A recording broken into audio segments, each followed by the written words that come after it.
ay ginaganap ng mga militanteng grupo ng trabahador ang pakikipagdialogo sa aumento ng sahod sa administrasyon. Pagharap sa mga labor groups na ito at ang pagpapalawig ng job opportunities ang handog ng Administrasyong Aquino sa mga uring manggagawa. Para sa detalye, balitaan mo kami, Emil Carion.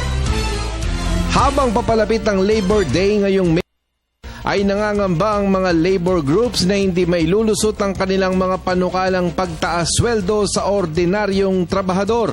Ito ay dahil sa pagsasampa ng mga panukala sa Regional Wage Board sa nakarang taon ay hindi pa natatapos ang mga nakatakdang panahon para suriin ang mga ito ay nakabinbin pa. Ayon kay Labor Secretary Rosalinda Baldos, kabilang sa mga konsiderasyon dito ay ang mga tinaguriang intervening events na kahalintulad ng oil price at fare hikes. Gayon din ang pagtaas ng presyo ng mga prime commodities o mga pangunahing bilihin. Wala tayong ine-expect na wage order sa NCR kasi ang anniversary date nila, I think if you count it from the last tranche, which was January this year, January pa yung kanilang anniversary.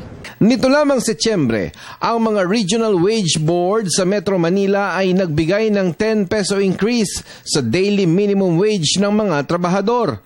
May 15 peso a day na aumento rin sa cost of living allowance sa daily wage noong Enero.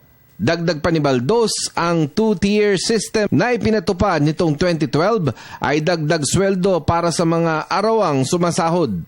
Para naman kay Trade Secretary Gregory Domingo, walang dahilan para iangat ang sweldo. Sa ngayon, nakatuon ang mga proyekto ng pamahalaan sa pagpapalawig ng mga trabaho para lalo pang mapababa ang unemployment rate sa bansa. Well, what we do is the minimum wage. The minimum wage, and over and above that would be productivity or performance-based wage increases na or incentive bonus. So it all depends on the performance of the company. That's why we are promoting productivity and innovation, which we are trying. Oh, as long as it's mga in the close to the inflation rate, di ba? Hindi naman yung sobrang taas. In fact, what's making us competitive is yung part of what makes the Philippines competitive is the fact that our wage inflation has been very steady. Parang almost predictable kung ano yun every year. And in the sense na hindi siya wild. That gives us a lot of advantage versus our neighbors. Kasama si Freddy Abando para sa Telebisyon ng Bayan, ako si Emil Carion.